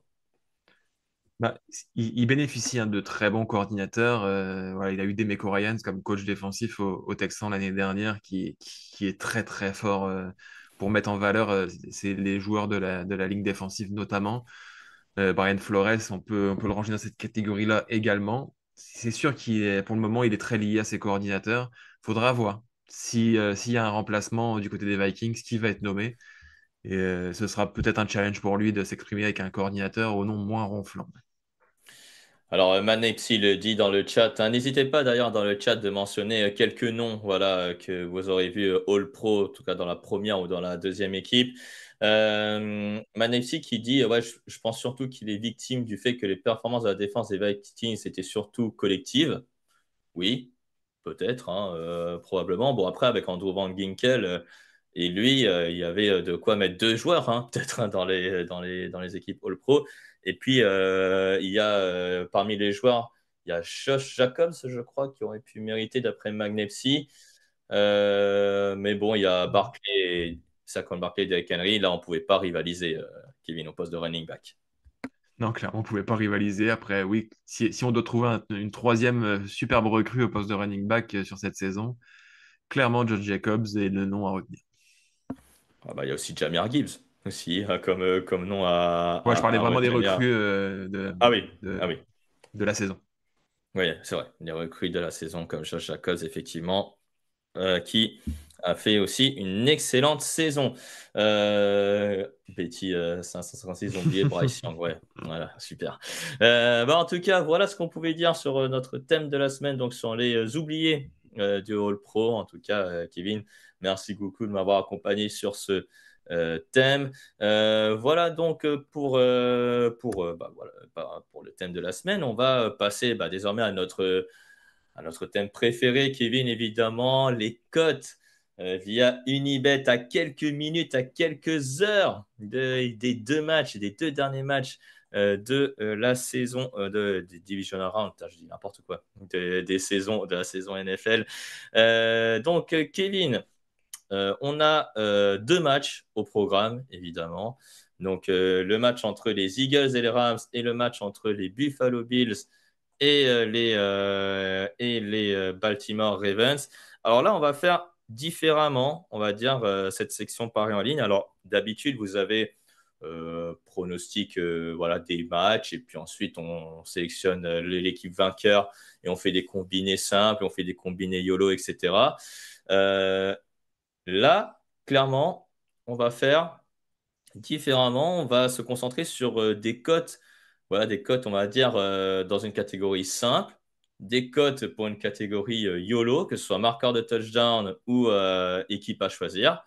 Et puis ensuite, on va se concentrer sur les stats individuelles de ces deux matchs pour voilà, essayer de gagner le plus d'argent possible, évidemment, avec notre partenaire de paris en ligne, Unibet. Kevin, je vais te laisser la main avec le combiné simple qu'on va faire tout d'abord. On va aller sur le match entre les Eagles et les Rams. On va aller dessus. Camille, si tu veux bien, on va aller dessus là sur ce match entre les Eagles et les Rams. On va cliquer dessus. Et on voit comme marqueur de touchdown, c'est la première chose qui est marquée, c'est Saquon Barkley avec une cote à 1,55. Ouais, bon, Saquon Barkley, on cherche le combiné qui a le plus de chances de passer. Donc, clairement, un touchdown de Saquon Barkley s'impose à nous. Ouais, surtout, alors après il y a la neige, hein. On en reparlera tout à l'heure, mais peut-être il va marcher aussi, il va dompter la neige, c'est quoi le Barclay? On verra tout à l'heure. Alors, Camille, on va faire un retour en arrière et on va aller sur l'autre match entre les Bills et les Ravens. De toute façon, le pari n'est pas perdu puisque voilà, on a Saquon Barkley On va aller sur l'autre match, voilà, entre les Bills de Buffalo et les Baltimore Ravens. Et toi, Kevin, tu vois Derrick Henry rouler sur la défense des Bills. Oui, bah écoute, même chose que pour Saquon Barkley, Derrick Henry qui paraît être une bonne option pour scorer aujourd'hui. Voilà, la cote, elle est à 1,52. 1,52, ouais, pour Derrick Henry qui va se rappeler au bon souvenir voilà, des Buffalo Bills voilà, pour marquer de nouveau un touchdown. On reste sur ce match, Camille, avec les yards à la passe, notamment si on descend voilà, sur le site Unibet, il y a les yards à la passe, voilà, le Alors total de non, yards à la passe. c'est les yards à la Ah course. non, à la course, pardon. Les yards à la course, pardon. Les yards à la course, ouais, je me disais, j'ai vu un chiffre et j'ai fait ça, c'est les yards à la passe. Ah non, c'est bien les yards à la course, pardon. On va aller, donc total de yards à la course. Ouais, je crois que tu es dessus. Ouais, tu es dessus, effectivement, Camille. Voilà, il me semble. Non, ça, c'est la réception. Voilà, Non, ça, c'est c'est yards à là la les. course, il est dessus. On fait Voilà, travailler là, Camille les yards à la aujourd'hui. course. Ouais, c'est ça, exactement. Désolé de les faire travailler. On a les running backs Derrick Henry et Justice Hill. Et puis, on a Lamar Jackson en dessous. Et toi, alors là, tu m'as mis 54,5. Là, on est descendu à 53,5. Encore mieux. Tu le... Ouais, encore mieux. Et donc là, tu le vois courir beaucoup. Ouais, bah Lamar Jackson, les deux, trois derniers matchs, qui a mis un point d'honneur à courir pas mal par lui-même aussi. Ouais, il les a passés à chaque fois, hein, cette barre des 50. Donc, oui, on le voit recommencer encore une fois avec plus de donc 53,5. Voilà, donc ça fait une cote à 1,76, il me semble. Voilà, donc si on met ces trois combinés et si on mise. Alors là, j'ai mis. Là, j'ai fait de la. Oui, oui, voilà. Si on mise 5 euros bah, sur les trois, sur les trois marqueurs de touchdown et sur la statistique de Lamar Jackson, et ben, si on. Alors, je- c'est une mise Alors, est-ce que par statistique ou c'est. Parce que là, je ne comprends pas. on dirait qu'on peut Ah, ouais, pas le voilà. faire, le combiné. Tu peux Je pas suis un faire peu le surpris. combiné, c'est-à-dire sur plusieurs matchs. Ouais, voilà. Donc, en gros, en fait, tu peux faire 5 euros pour un seul marqueur de touchdown, 5 euros pour un seul marqueur de touchdown et 5 euros pour le total de yards à la passe. Ça, c'est un peu bizarre. Et si je fais le combiné, ah oui, vos paris ne sont pas combinables. D'accord. Ok, ah Ah, bah, bah, c'est ok, très surprenant. bien. Surprenant. Ok. Bon, bah, si on mise sur ça, bon, on peut gagner potentiellement 24 euros de ce que j'ai vu. Ouais, voilà, c'est ça. Bon, bah, c'est pas mal, hein, 24 euros si on mise. Ah oui, si on mise 15 euros, par contre, on gagne que 24 euros. Ouais, Ouais, c'est pas terrible. c'est pas terrible. Je suis un peu C'est pas surpris qu'on terrible puisse d'un pas coup. combiner tout ça. Ouais, moi non plus, moi aussi, je suis un peu surpris. Bon, bref, on pensait que c'était bon, bah alors le combiné YOLO, ça risque de ne pas trop marcher. Donc désolé pour ceux qui voulaient parier là-dessus. Sinon, ce que je te propose, c'est limite qu'on aille tout simplement sur. Ouais, bah non, on va le faire, hein, le combiné YOLO, on va le faire sur les deux matchs aussi. Hein, voilà, on va partir là-dessus et puis voilà. Ouais, tu vois, en fait, voilà, les combinés marchent que sur un match.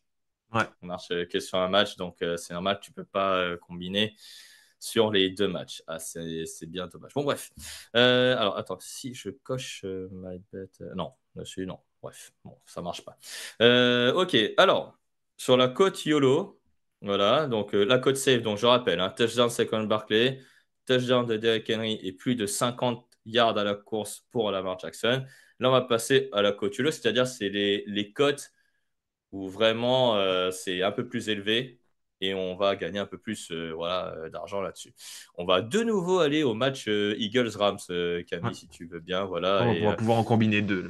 et la marqueur de touchdown, on va en combiner deux voilà, sur ce match-là.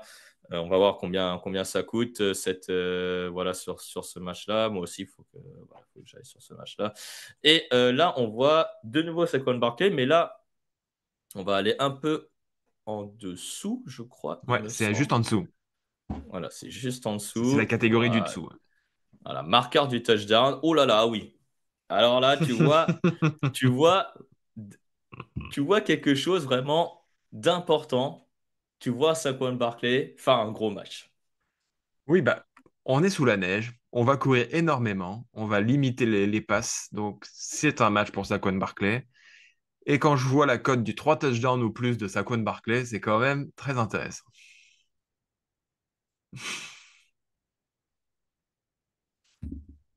Et on n'a pas dû le son de Nitti, je pense.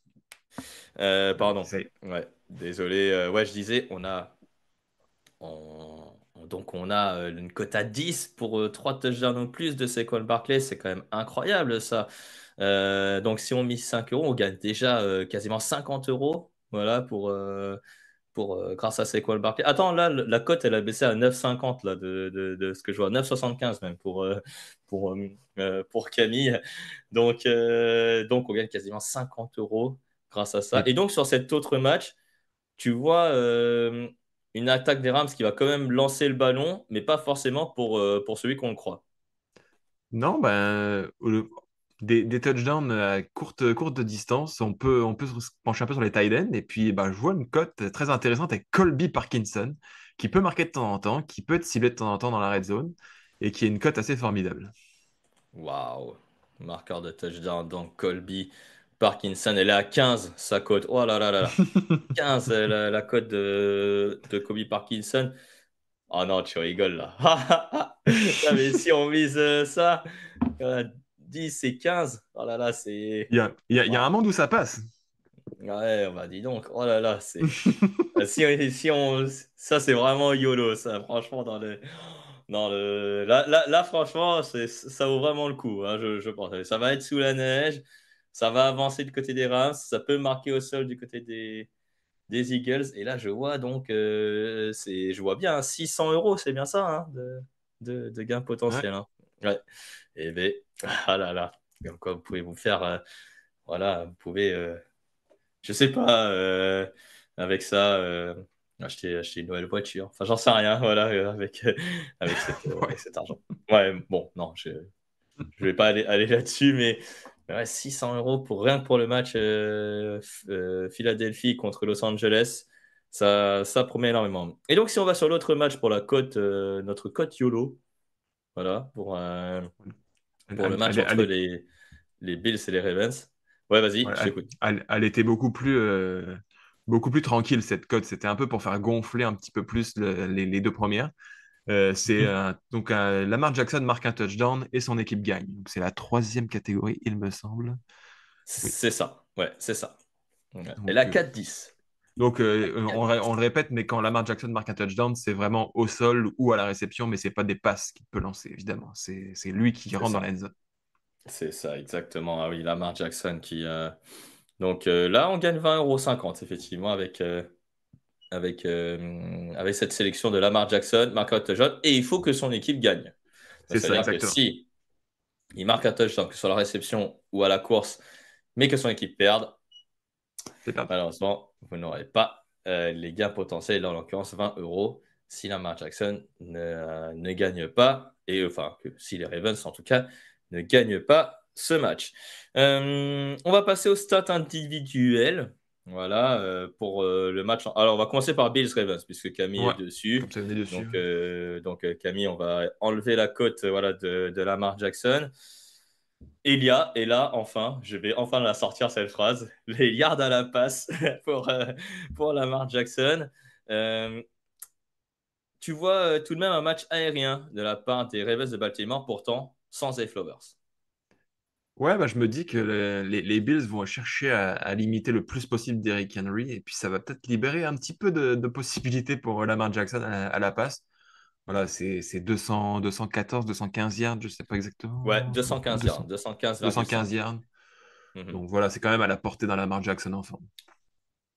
Ouais, 1,76 la cote donc de Lamar Jackson pour plus de 215,5. Et tu vois également Dalton Kincaid briller avec Josh Allen. Oui, avec donc 31,5 yards pour Dalton Kincaid, qui est une des cibles principales, si ce n'est la cible principale pour Josh Allen. Donc plus de 31,5 yards pour Dalton Kincaid, c'est juste en dessous. Voilà. C'est le premier nom qui est cité là par les Buffalo Bills, alors que par exemple, je vois pas Khalil Shakir. Ah si, Khalil Shakir, il est bien en bas, 51,5. Ah ouais, 1,78 pour moins, plus 1,74. Bon. Ouais. Ok, bon, bah, on verra bien, mais ok, Dalton Kincaid, donc toi tu vas faire plus de 31 yards à la réception. Euh, alors là, après, sur ce match-là, il y a Derrick Henry également à la course, j'imagine, hein, Oui. où il y a une cote à 1,76 également, et toi tu le vois faire moins de 93 yards, si j'ai bien compris. Et oui, bah dans le scénario qu'on défend avec un Lamar Jackson qui passerait beaucoup et une défense des Bills qui se concentrait sur Derrick Henry, et ben on verrait un Henry courir un petit peu moins que les semaines précédentes. Ça reste que 90 yards serait quand même un très bon match pour Derrick Henry. Oui, mais là, on est en playoff, hein, donc 90 yards pour Derrick Henry, alors qu'il a fait 160 contre les Steelers de Pittsburgh la semaine dernière. Ça risque de faire un peu tâche. Donc 1,76 pour la cote de Derrick Henry. Et donc avec MyBet, on a 5,12 en termes de cote. Si on met 5 euros, on gagne 25,60 € sur les stats individuelles du match entre les Bills et les Ravens. Donc ça, c'est vraiment pas mal en tout cas. Donc toi, tu vois un match où Lamar Jackson passe beaucoup, où Derrick Henry court moins. Pourquoi pas? Pourquoi pas? À voir, on va en parler tout à l'heure lors de l'avant-match entre les Bills et les Ravens. Et puis enfin sur le match entre les Eagles et les Rams, donc si on revient sur les stats individuelles, et ça je vais enlever, enfin, on va enlever la cote MyBet, voilà, du match entre les Bills et les Ravens, et si on revient sur les stats du match, voilà, entre les Ravens et les Ravens, les Eagles, pardon, et les Rams dans cette divisional round. Toi, tu vois un tie un deuxième tie briller en réception. Oui, bah, un Grand Calcaterra, justement, qu'on voit quand même régulièrement.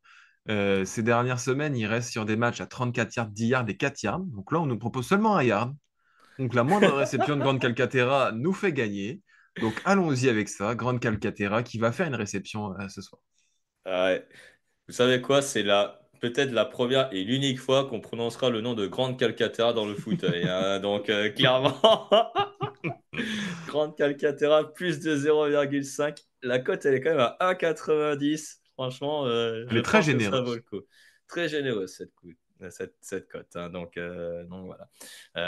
Il y a Victor dans l'oreille qui me dit Dallas Goddard, numéro 1, Grande Calcaterra, il va faire plus. Merci beaucoup.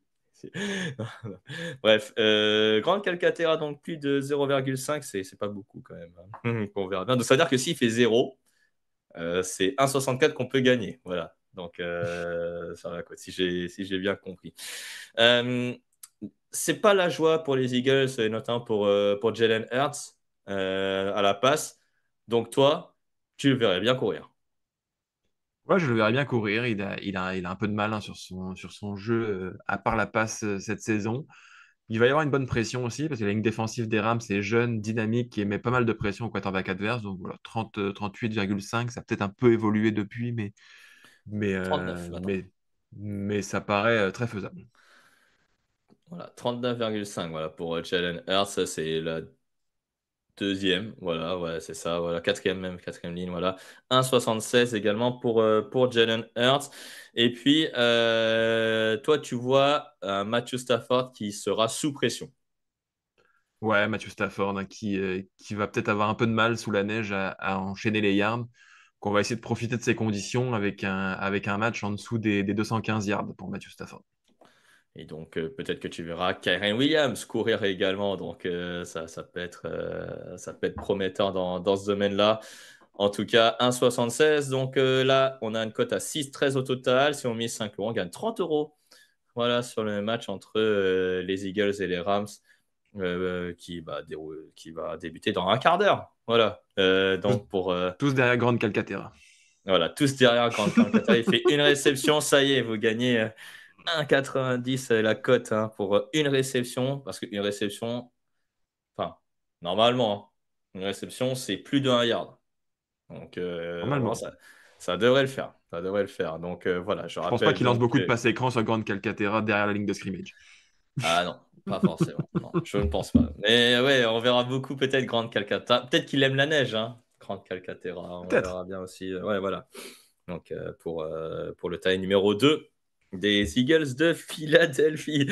Voilà donc pour les paris en ligne. Donc, il y a Unibet qui nous sponsorise, je vous rappelle,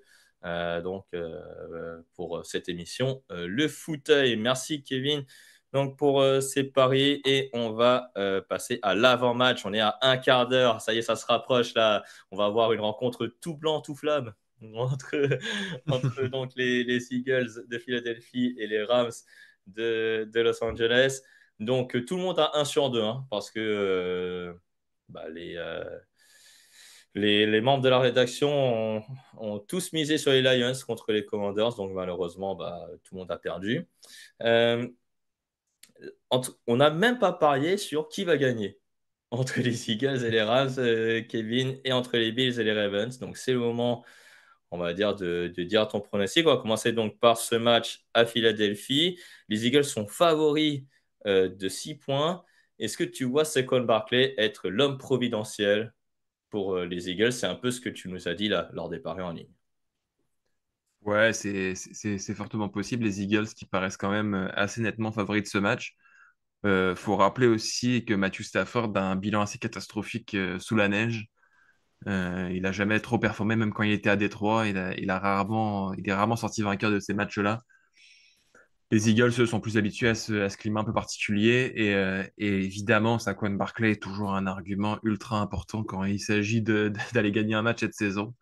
Donc je pense quand même que les Eagles devraient pouvoir s'en sortir. Alors, les Rams, ils ont quand même limité les Buccaneers à 9 points. Voilà. Est-ce que tu penses qu'ils vont faire encore mieux face à cette attaque des Eagles et ainsi passer en finale de conférence? Parce que sachant que lors des derniers matchs de la saison régulière, c'est souvent la défense qui a fait gagner des matchs à ces Rams. Oui, bah, leur salut passera par cette défense, c'est évident. Jalen Hurts paraît plutôt facile à limiter, en tout cas. On l'a vu cette saison, il a quand même galéré Mhm. sur certains matchs. Mhm. La grosse question pour les Rams, c'est comment gérer le cas Saquon Barkley. Même Kenneth Gainwell qui peut faire des entrées plutôt intéressantes et perforer sur certaines courses. Mhm. Donc tout se jouera là pour eux, mais évidemment, pour gagner, il faudra limiter les Eagles le plus possible. Et je rappelle que le facteur de ce match, c'est la météo, hein. Les prévisions, c'est 18 centimètres de neige hein, donc à Philadelphie prévu. Je ne sais pas si chez toi, à la Kevin, il y a 18 centimètres de neige. Alors, où il y a de la neige, peut-être, je ne sais pas trop. Alors, il neige pas en ce moment, mais on a largement passé les 18 centimètres en accumulation. Ah, voilà. Bah, comme j'ai dit, vous verrez que du blanc lors de ce match entre les Eagles et les Rams. Et donc, ton pronostic, tu verrais qui? Alors, moi, je vois les Eagles de Philadelphie. Il y a Victor et Alain qui mise sur une victoire des Rams. Il y a même Malou Lagaffe qui nous dit les Rams passent ce soir. Non, je pense que ça sera les Eagles et je pense que la NFC, si elle veut remporter le Super Bowl, a peut-être intérêt à ce que ce soit les Eagles plutôt que les Rams ou les Commanders. Un petit sondage, je sais pas Camille s'il est encore avec moi à la technique après le travail des paris en ligne. Peut lancer un sondage entre les Eagles et les Rams à un quart d'heure du début voilà, de ce match. Qui va l'emporter donc entre les Eagles et les Rams hein? Le chat, vous êtes voilà, plus de 100 encore aujourd'hui, on vous en remercie. Voilà, vous pouvez voter voilà, sur le chat, voilà, le sondage qui va être lancé entre les Eagles et les Rams. Je ne sais pas si c'est lancé en ce moment. Bon, on va le lancer. Voilà, qui va l'emporter entre les Eagles et les Rams? Vous pouvez voter donc sur la chaîne Twitch TD Actu. N'hésitez pas. Deuxième match pendant ce temps-là, pendant que les internautes répondent sur ce match entre les Eagles et les Rams. Ce match, on l'attend avec impatience. Ça nous fait saliver ce match, Kevin, entre les potentiels MVP de la saison régulière 2024. Josh Allen contre Lamar Jackson. 40 touchdowns pour Josh Allen, 45 pour Lamar Jackson. Il y en a un qui a un petit peu plus convaincu que l'autre lors du tour de Divisional Round. Mais néanmoins, cette opposition, on l'attend avec impatience et on attend du grand spectacle, Kevin. Ouais, du grand spectacle. De toute façon, je pense que les deux derniers matchs qui restent en AFC vont être très attendus, hein, que le vainqueur de ce match, je rappelle, va affronter les Chiefs la semaine prochaine. Donc bon, on a des matchs exceptionnels qui nous attendent pour ces deux derniers matchs en AFC. Et là, bah, c'est vraiment du 50-50. C'est le match que tout le monde attend depuis la semaine dernière. C'est vraiment difficile de se prononcer tant les équipes paraissent proches, même si aujourd'hui les Ravens me paraissent une équipe peut-être un poil plus complète que celle des Bills. Ouais, un point de différence pour les Ravens. Voilà, d'après les bookmakers, par rapport aux Bills de Buffalo. Si les deux quarterbacks se neutralisent, sachant qu'il y a Derrick Henry et qu'il y a James Cook, les deux ont 16 touchdowns en saison régulière à la course. Pour toi, qui va faire la différence? Est-ce que c'est Derrick Henry ou est-ce que c'est James Cook? Alors James Cook, oui, a beaucoup de touchdowns, mais c'est un petit peu quand même en trompe-l'œil, parce qu'en termes de yards à la course, il n'y a absolument pas débat entre les deux. Derrick Henry est évidemment un infini meilleur running back que James Cook, donc je pense que l'avantage irait du côté des Ravens dans ce cas-là. Mais sinon, si le jeu au sol ne marche pas non plus et que les deux quarterbacks se neutralisent, quel receveur fera la différence? Sachant que du côté des Ravens, il n'y a pas Zay Flowers, il sera absent. On a quand même du Mark Andrews, on a du Nelson Agholor, on a du Isaiah Likely, on a du Rashad Batman. Du côté des Bills, on a Khalil Shakir, Dalton Kincaid, Dawson Knox, Keon Coleman. Bon, parmi ces groupes de receveurs, lequel te rassure le plus? Faut se creuser un petit peu la tête.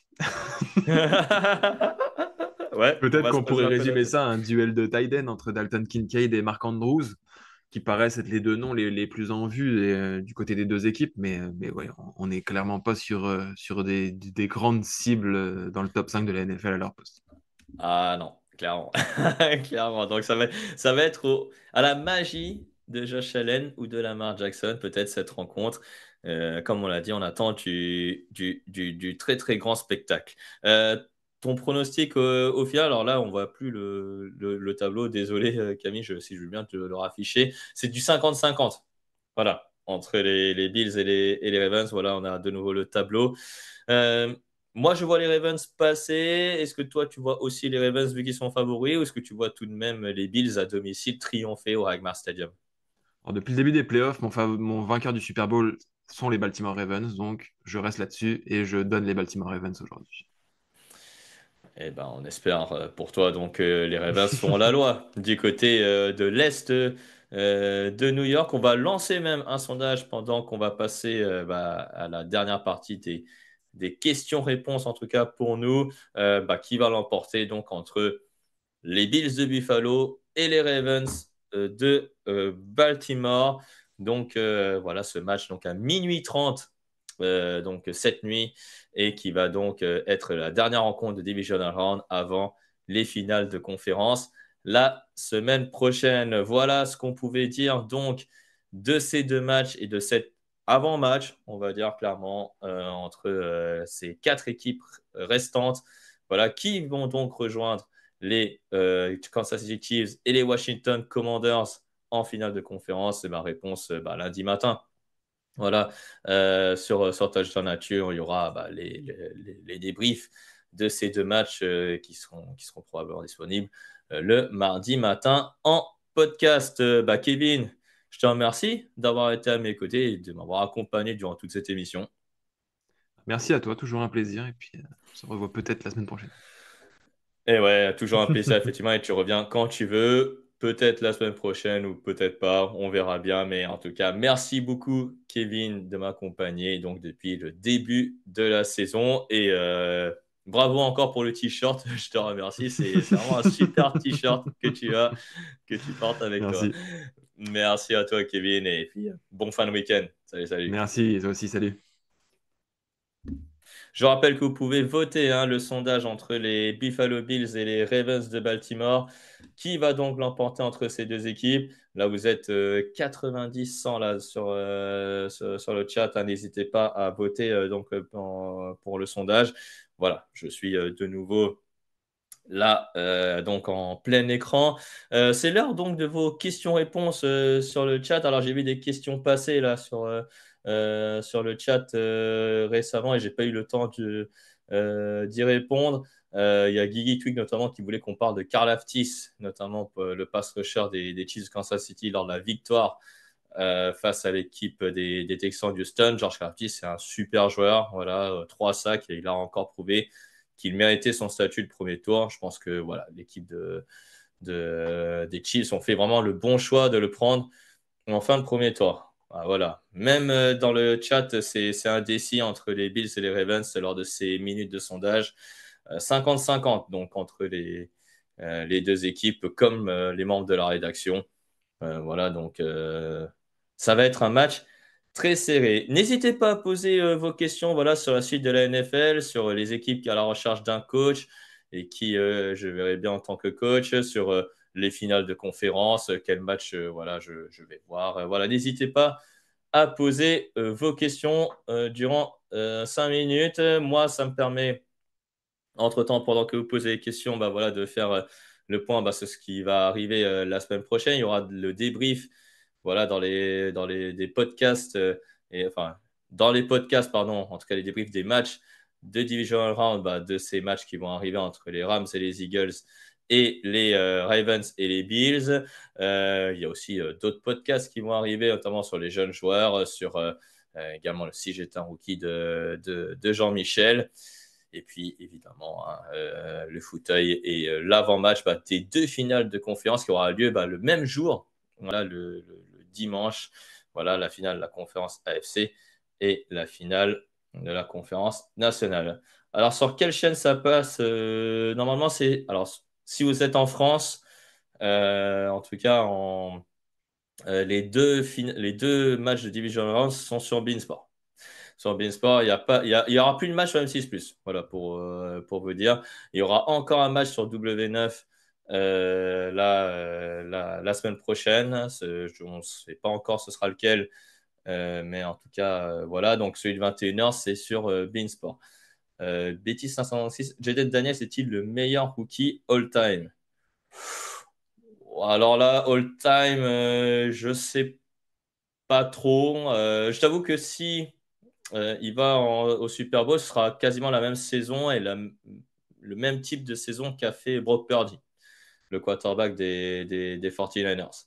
Parce que Brock Purdy, il est arrivé en cours de saison en tant que titulaire des 49ers et il a mené cette équipe avec Christian McCaffrey, George Kittle, Deebo Samuel au Super Bowl, perdu donc face aux Chiefs. C'était il y a 2 saisons. Donc voilà, donc il ferait quasiment le même type de saison. Alors de là, est-ce qu'il est le meilleur rookie all-time au poste de quarterback? C'est vrai que j'ai pas vu un parcours aussi qualitatif que celui de Jaden Daniels, clairement. Mais de là à être all-time, après, toute position confondue, je pense qu'il y avait meilleur. Je pense qu'il y a meilleur, notamment au poste de receveurs notamment. On a vu l'émergence des Pukanakua, là, Brian Thomas dont on a parlé lors des oubliés du All-Pro. Donc, faudrait que je cherche. Faudrait que je cherche, mais c'est vrai qu'il n'est pas très loin. On a d'une des meilleures saisons rookie de l'histoire. Il y a Robert Griffin III, hein, qui était quarterback du côté de Washington, qui avait fait une saison quasiment similaire en termes de statistiques et qui après a vu sa carrière être stoppée par une misérable blessure. Donc il faudrait que je cherche en tout cas pour répondre à ta question. N'hésitez pas à poser vos questions sur la NFL, la NCAA, etc. Oui, je rappelle également la finale NCAA dans la nuit de lundi à mardi. Également sera Atlanta au Mercedes-Benz Stadium qui opposera Ohio State à Notre-Dame. Il y aura un résumé sur touchdownactu.com de ce match et notamment des joueurs qui peuvent être potentiellement draftés en NFL fin avril prochain.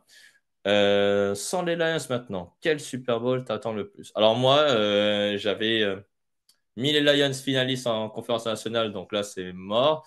En conférence américaine, comme Kevin l'a annoncé tout à l'heure, je vois bien les Ravens. Maintenant, en conférence nationale, moi je veux les Eagles. Voilà, Ravens-Eagles, j'avoue que ça me ferait saliver. Parce que clairement, je vais vous le dire tout de suite, si les Eagles ne vont pas au Super Bowl avec ce tableau-là, je ne sais pas quand ils iront. Voilà. Donc on va pas se mentir, sachant que ouais, si, je pense que Griffin voilà, c'est ça. Si, il avait peut-être perdu un match contre un autre rookie lors de sa première saison. Ouais, Eagles-Ravens, comme disait Ali Shamat, voilà, ce serait mon affiche du Super Bowl. Voilà, donc pour mon ressenti, en tout cas pour ce. Allez, je vais prendre une dernière question. Alors, ça parle de Jim Brown, MVP dès son rookie. Je crois que c'est ça. Si je cherche Jim Brown, si, je crois qu'il était, euh, qu'il était ouais, MVP dès sa première saison. Oui, oui, oui. Si, je crois que c'est ça, ouais. 1957, ouais, oui, c'est ça. 1957, ouais, Jim Brown élu MVP, le fullback, ouais, des, euh, des, euh, des Cleveland Browns, voilà, qui était également MVP de la saison 57. Ça date, hein. C'est sur lui le Hall of Famer, voilà. Bah, voilà, s'il n'y a pas d'autres questions, bah, je vais en profiter pour vous saluer et de vous remercier d'avoir été à mes côtés, voilà, pour cette nouvelle émission du fauteuil. Bien sûr, il y a les matchs, évidemment, entre les Eagles et les Rams et les Bills et les Ravens. Toute l'actualité de la NFL, c'est sur touchdownTube.com. Je remercie également vous, les téléspectateurs, aussi Camille à la technique, sans qui cette émission ne pourrait pas se faire, évidemment. Bien sûr, la semaine prochaine, tous les podcasts, évidemment, à écouter sur la NFL. Ne vous inquiétez pas, après la saison, il y aura plein de podcasts, notamment liés à la Free Agency. Notamment, en tout cas, moi, je vous souhaite un très bon fin de week-end. Passez de très bons matchs et surtout, restez bien connectés sur les antennes de TDA. À bientôt. Salut!